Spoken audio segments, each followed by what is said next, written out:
Hey guys, welcome to the Debrief. This is our episode after our episode with Vitalik Buterin.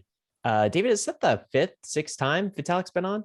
Oh Lost gosh. track, man. Oh man, that I was not prepared with this trivia. Yeah, sorry, I just Um, popped into my mind. We've had him okay. on a lot, is what I would say. Um, uh, we've reflections on 2021, coin Yeah. voting, roll ups. Oh god, we've had him on so many times. I want to say five or six, but Yeah. I'll look in the archive. We'll confirm this. Anyway, unimportance. But it's always awesome when Vitalik comes on because I just feel like he remains one of my favorite people, if not my favorite person in this space. Besides you, of course, David. Likewise, fair. My co-host and partner. He's very deep, very wise, very considered. I don't think many have the kind of the breadth and depth that he does. Anyway, it was a great podcast. The degree of specificity with which he is able to articulate Ethereum's roadmap actually blows me away. Like he can go into the deep details of very esoteric EIP. Like he's very much part of Ethereum's roadmap and very much part of the development of this thing. And he's in the details of this in a way that always surprises me. So, I mean, that first part we covered, maybe we should talk about that first. What are your thoughts on Ethereum's roadmap right now? Yeah, it's when you become an expert about something, you can pull in so many different details and relate them to each other in ways that like a beginner or an intermediate person cannot. And I feel like when I asked about the question of like meta development, which is something I kind of want to unpack further, just further in this year, when I talk about meta development, it's really about that. Like in 2015, Ethereum, people were talking about the possibility of ZK roll-upping the whole entire chain as a concept in 2015. We also were talking about proof of stake and sharding as like ideas and concepts. And like now with this, my answer to where Ethereum's meta development is we have all these concepts and now we actually have technical details about how all of these things actually get implemented and relate to each other. Because I think if you notice that as we progress further in Vitalik's proposed roadmap, there's a lot of like hyper linking, like this thing relates to this thing. This is a dependency here. In order to do this, we need to do that. And this is a phase of Ethereum development where like in order to do this, we have to do this. And in order to do that, we have to be here. And this unlocks this for us. That level of detail was never ever something we've ever been able to have before now, I would say. And that's a combination of Ethereum development just getting better. There being more talented and more developers working on Ethereum, and actually also putting progress behind us, actually getting stuff done, which helps us lay out a much more clear and formalized roadmap. And so like people that are in this industry, watching this industry be born, like we're as an industry, we're kind of making it up as we go. And it's really just a matter of like, can we actually concretely project out like what our action items are for the next like 3 years? Crypto has always been a game of like R&D in order to actually like project into the future as far as possible. And the fact that like Vitalik says that we can project 3 to 6 years of Ethereum's development roadmap is the longest foresight we've ever been able to have, not only in Ethereum, but as an industry. And so, and also if there's anyone listening out there, it's like, oh, like, well, like I'm going to find a project or a team that's mapping out a 10-year roadmap. No, it doesn't work like that, because your 10-year roadmap is going to change, because all roadmaps in crypto change. They're like the fog of war in crypto is so thick. Fog of war, that's a good analogy. Yeah, and Ethereum's with its cryptographic first roadmap is finally piercing through this fog of war. Do you know what's the vision I had in my head? I know you used to build computers at home, right? Basically, I know you had like GPU farms and that sort of thing. That's how you got into Ethereum, right? I used to build machines too, a little bit, like as a kid, be projects that my dad and I would work on together. And that's kind of the visual I had as we were talking to Vitalik about this, the roadmap in particular, like kind of the, just the visual of a motherboard and all of these various parts that we are like, snapping into the motherboard, right?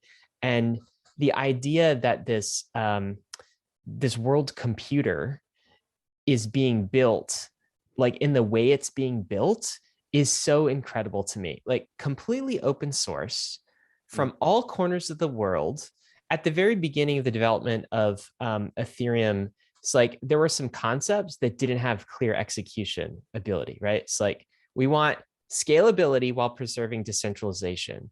Well, how are we going to do that? Well, we think there's this thing called sharding. We want, in theory, we know we can do it. Yeah, in theory, completely unknown. Yeah, and then like we want this thing called proof of stake, right? Because we think it's more economically efficient, better way to essentially provide the same guarantees that Bitcoin does, but we don't exactly know how to do it. And so like, how are we going to do it? Well, as an open source community, we're going to build this thing piece by piece.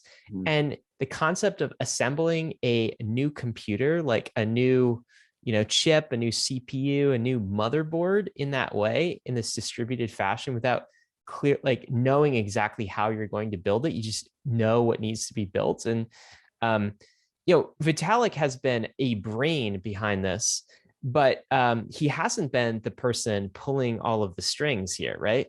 It's totally been this massive worldwide community organization, open source project that has brought this as far as it's come. And that to me was just it's so fascinating. I've never seen a project like this. I've never witnessed it firsthand. And it's like a multi-year thing. Like I've been involved with lots like software development projects, that sort of thing. And usually you have a clear set of requirements and, the team builds and iterates against this, but like, it's still very top down, right? It's not very like bottom up.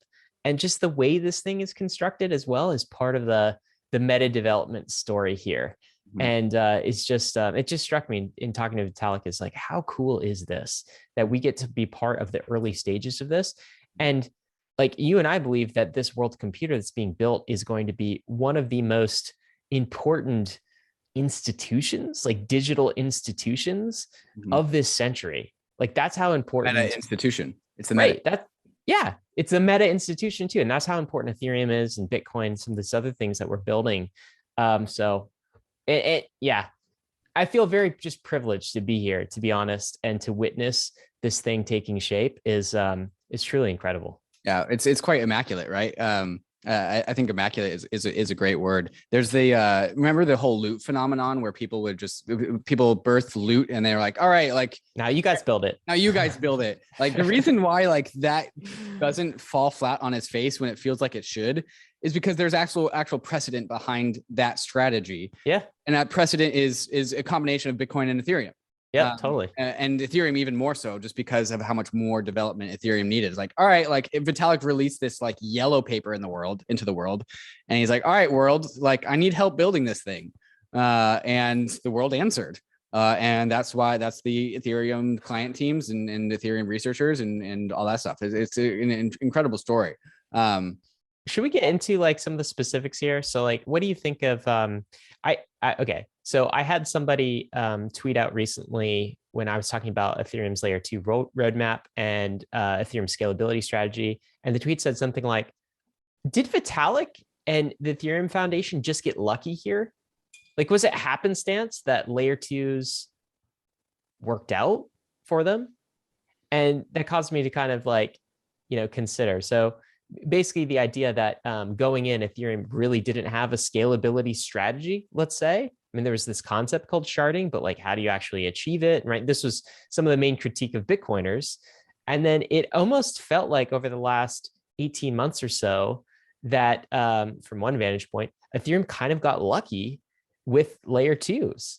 Like it seems like you can build EVM compatible general purpose layer 2s on top of Ethereum. And this wasn't obvious at the very beginning when Ethereum promised, massive scalability. So what do you think of that question? Did Vitalik and crew just get lucky here? I think if we rewound back to 2017 and 2018, and like if you asked me, how is Ethereum going to scale? I would absolutely say sharding. And it's like, oh yeah, how do we get super fast block times with super low transaction fees? My answer would be sharding. And I think in the back of my mind, I kind of figured that like, maybe that's I didn't know enough. 2017, 2018, I was a crypto novice, right? And I didn't know enough. So then maybe in the back of my mind, I'd be like, well, can that really go from just like this small niche blockchain to supporting the whole world just with sharding? And maybe in the back of my mind, I was like, no, maybe I didn't know, but I didn't really know. I think if you ask a question, and to your point, what that means is that like sharding wasn't ever going to do it. And I think maybe if we asked Vitalik, maybe he wouldn't have known either back in that early, like would sharding be able to scale to the whole entire world? Unknown. But I think now that when you ask like the question, did Ethereum get lucky with layer twos?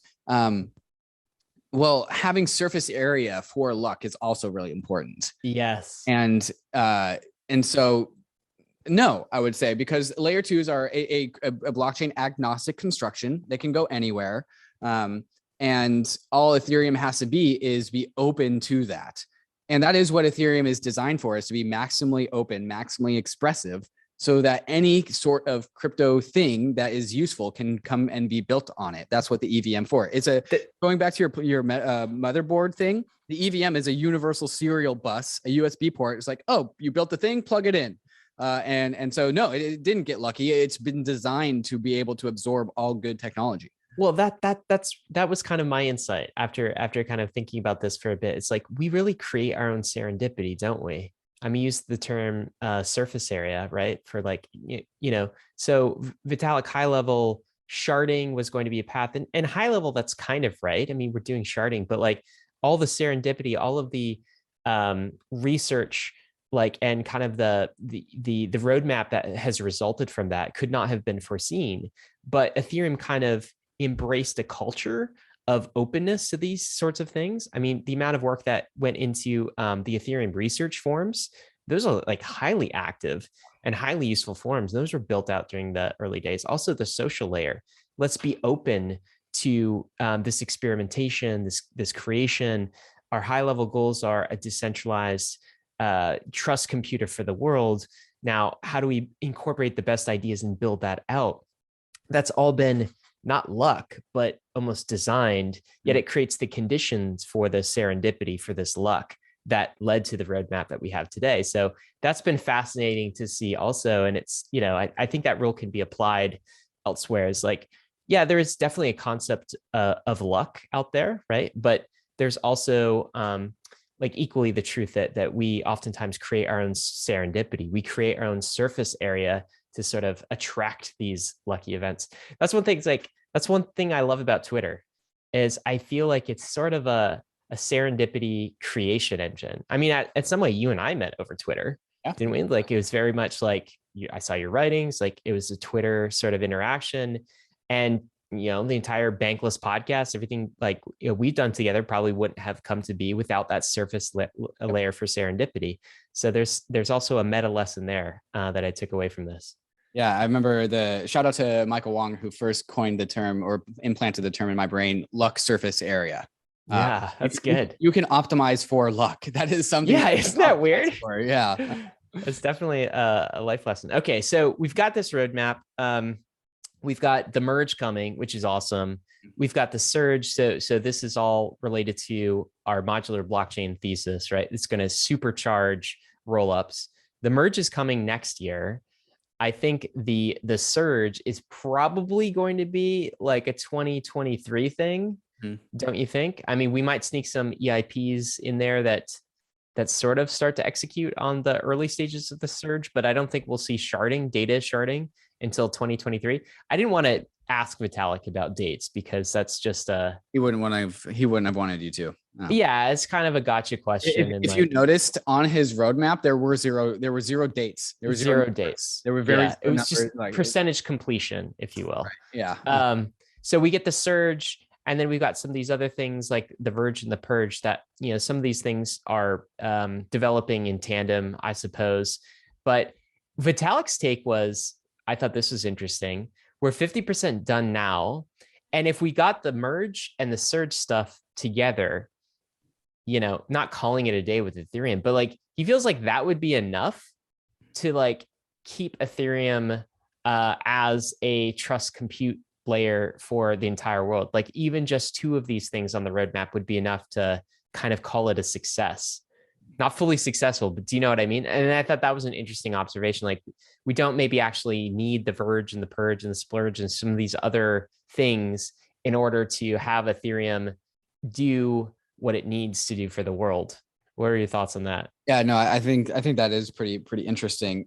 Having the merge and the surge happen, and Vitalik saying like, all right, that could be enough. That could do it. That might be the future of crypto. If Ethereum calcifies after that, it wouldn't be the worst case in the world. And obviously Vitalik has way more insight than I do. But when I see all of these urges, these 1 through 5 urges, merge, surge, verge, purge, splurge, the theme that I'm seeing is this is Ethereum or crypto economics, really cryptography scaling more and more and more to the whole world. This is a scalability plan, and it's not just transaction scalability. It's not just throughput. It's not just cheapness of transactions. That's one version of scalability. That's the more like obvious and more like, socially referred version of scalability. But these other ones, stateless clients, eliminating historical data, and then all the extras in the splurge, that's social scalability. That is, how do you scale the blockchain in order to replicate itself and put it on as many computers as possible, as easily as possible, and as securely as possible, which is a different kind of scalability. But in my mind, it's actually the much more important version of scalability. And Bitcoiners lean into this a lot, where like Bitcoin, the blockchain, doesn't scale very well. It's got very slow block times with very limited data caps, but it is socially scalable. Bitcoin can replicate itself. It's easy to copy. It's secure to download. And so there's this other component of scalability. And so every single one of these things, in my mind, is increasing Ethereum's social scalability. It can, as a blockchain, as an ecosystem, as an organism, it is more scaled to envelop more of the world with every one of these steps. One of those steps includes actual data scalability, actual data throughput, but that is just only one of the many components that make a blockchain a scaled blockchain. And I think especially with these last ones, the verge, the purge, and the splurge, these are things that, like all the other alternative layer 1 chains, I don't think that they will put attention towards them until they become problems. And that's kind of the big difference between like Ethereum meta development and the development on any other chain. We've noticed that like a lot of the other chains are short-term thinking, and that they need to gain traction right here, right now, because they are in the alt layer 1 competition. They are in that crucible of competition. And so they don't have the luxury of being able to look out into long-term and like thinking about eliminating historical debt, or, and granted, they might actually have less because they're newer. But it's still like stateless clients is something that is not, again, Ethereum specific. It's for everyone, right? And also pruning and state expiry and all that stuff. These are not things. These are things that only Ethereum is, as an ecosystem, is looking at from far as I can tell. And it's really just optimizing Ethereum to be far more scalable in ways that, and because Ethereum has that luxury of being first in the lead with regards to development. Because it has that foresight and it has that developer attention to be able to expand over the horizons of the short term. That's kind of my take there. Well, let's talk about that a little bit more with the alt layer 1's conversation, because I thought that was a very interesting point in the conversation. And it strikes me as you were talking, David, like alt layer 1's need Ethereum a lot, like much more than Ethereum needs alt layer 1's. Ethereum wrote their roadmap. This is half of this podcast was a roadmap for alternative layer 1's, yes. whichever ones want to take it. Well, it's interesting to me that many of the alt layer 1's actually use Ethereum technology, right? So like, Avalanche, Binance Chain, they're all using Geth under the hood for a lot of this and making their own tweaks. So, but like it's funny because oftentimes these are painted as like very competitive, but they need a successful Ethereum, right? Even like think about the roll-up technology that exists right now. So like if they want a Starkware to start deploying on a Arbitrum or Solana or something, like the reason Starkware is what it is today is because of Ethereum, right? So it's mainly that ecosystem that is anyway. So let's talk a little bit about alt layer 1's though, because this was an interesting point in the conversation. And maybe I want to just dig into the heart of it, which is Vitalik's Endgame blog post, which basically states that it's possible that big blockchains, so the high performance layer one chains and Ethereum long term might end up in a similar place, right? At least the ones that decide to, uh, you know, revert back and build in some decentralization into their protocols to the extent that they can. Vitalik called this protocol fortification, which I think in and of itself is an interesting term. And so like, yeah, you have a question? Or protocol armor is protocol armor. That's right. I said yeah. fortification, but Yeah. protocol armor. Yes. Mm-hmm. And so like these alt layer ones like might be on the same path in a way. And this is similar to I guess an insight, maybe you could say, or an argument that Suzu from 3 Arrows Capital makes, right? Which is basically like, hey, all of these chains will converge. And I think you made the point in the podcast. You just said like big blockchains are choosing a different point in the scalability trilemma, and they're starting from that point. And some will stay there. Some will just fake decentralization and ultimately, I'm going to use the term very broadly. I don't like this term, but like ultimately kind of exit scam, not achieve the vision of what a blockchain is supposed to do. It's just going to remain a centralized, successful in the short and ledger. Yeah, exactly. But some might be able to pivot and start moving more towards the other angle in the triangle here towards decentralization. And in fact, Vitalik kind of put together like, if I was, king of these chains, here's what I would do. Here's sort of an approach I would take to make them more decentralized. But the interesting outcome is all of these chains could end up in the same place where you have block production that is centralized and block validation, block verification that is decentralized. That could be a possible outcome. In which case, we sort of ask the question to Vitalik, like, well, then what of it? Like, are these better paths to take? Why not start with the big block approach where you're trying to onboard the world and you just trade off decentralization for performance and then double back and try to build in more decentralization, more protocol armor later. What was your take on that part of the conversation? Yeah, Vitalik said that he's skeptical that some of these chains even actually do care about decentralization. He said they just pay lip service to decentralization. And so my take on this is that could be a very valid outcome where Ethereum and these alt layer ones are all in a race to get to the same end zone into the same end game, and which is what Vitalik's article was more or less about if you read through the lines.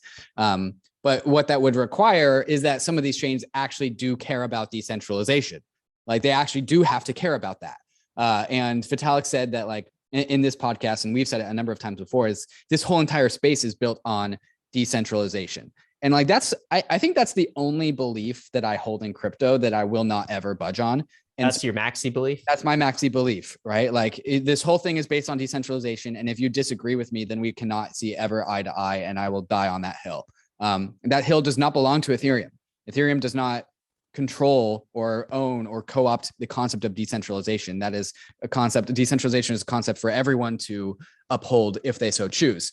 But in order to actually get to this end state, these alt layer ones that have compromised on decentralization have to uncompromise on it. That's the hard part, isn't it? That's the hard part. And then it turns into a story of like, say we have 3 different layer ones. One is Ethereum and 2 other alt layer ones, and they all got to this end game state in different ways. Now at that point, it's a competition of how fast did they get there, and the story of how they got there, how they navigated the waters to design their blockchain to maximize for all 3 points on the blockchain trilemma.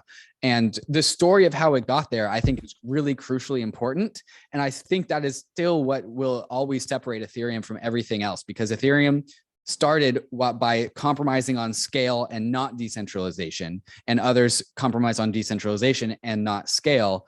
And I think when we exist inside of an ecosystem that is built entirely on decentralization, of all the 3 points on the blockchain trilemma, decentralization is the one that you do not compromise on at all. Or I do totally agree. I think decentralization is the hard part, right? It's you're kind of asking like a big government to get smaller. Which is always very difficult like that. Yeah. It doesn't work like that unless there's some kind of a revolution or an authoritarian regime to like convert to democracy, right? Like That generally doesn't happen. The decentralization is political. Yes. Whereas scalability and throughput and data throughput is technical. Totally agree. Political fights are way harder than technical fights. Yeah. So that's why there's like this very much kind of this like it's very strong rejection of centralization in Ethereum, because it's like this slippery slope thing, and people in Ethereum people kind of know it, right? Like no, we can't compromise on decentralization because then it turns into a bunch of political fights left and right. We can compromise on scalability because that is a technical argument that we can reason about without having to worry about politics, and that's why compromising on scalability is so much easier than compromising on decentralization. Right. Which is why I think many of the alt layer ones eventually like just won't. They won't try to follow Ethereum towards that corner of the trilemma towards decentralization, because one, it's politically infeasible. It's very difficult to do, and also requires like a deep culture shift at the layer 0. And then number 2, like, why do that? Ethereum already has that market cornered. What I think will probably be easier for many of these alt layer ones is to use the other tactic, which is like basically, why does decentralization matter that much? Right. And that decentralization. Right. But there's also a case for that too, right? So when we ask the question about decentralization alt layer ones, Vitalik said, "Hey, what do you think? When I was in Argentina, what do you think is the most popular crypto solution that average citizens are L1. using?" He used the term L1. Yeah, he did. And it was like Binance, not Binance chain. It was like actual exchange. It was the Binance exchange. And so that is the argument from a centralization perspective. It's just like, basically like users don't care about decentralization. They just care about some features that will make their lives better. And I totally understand that. And I totally get that. But it strikes me as like, okay, then we're building very different things. Like categorically, these are different, end state games.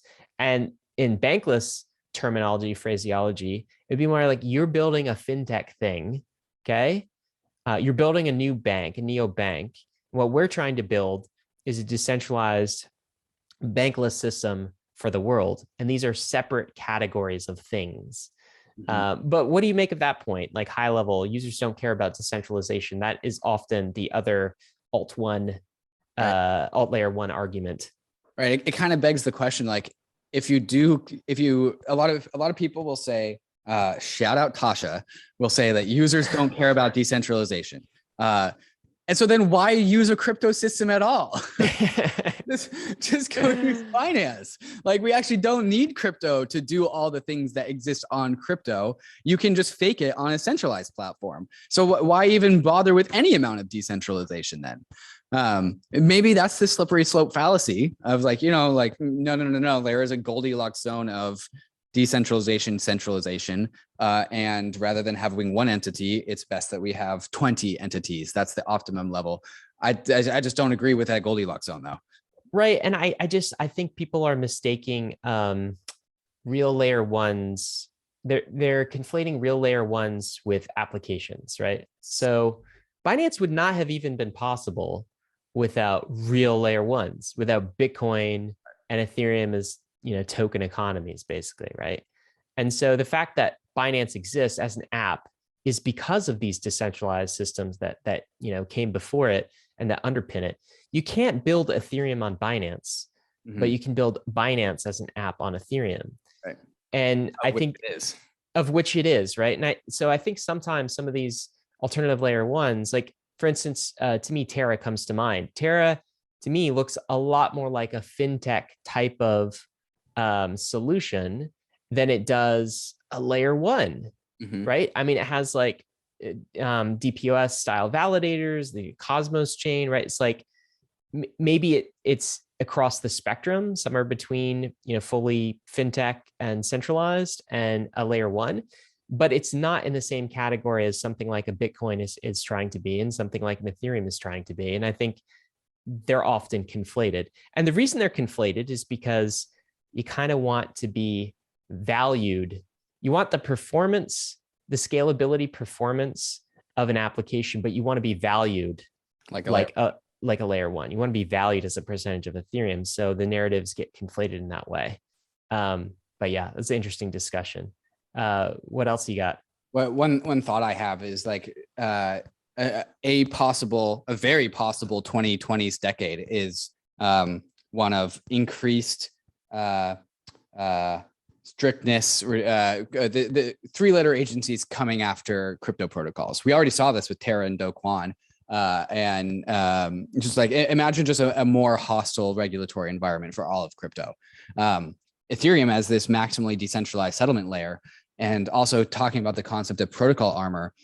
One of the best protocol armors for some of these centralized layer ones that look and feel like apps, like you said, if they start getting attacked by the nation state, by regulators, and say, hey, you got to shut down your stuff, and that actually does work because they're weak towards that kind of attack because they are centralized.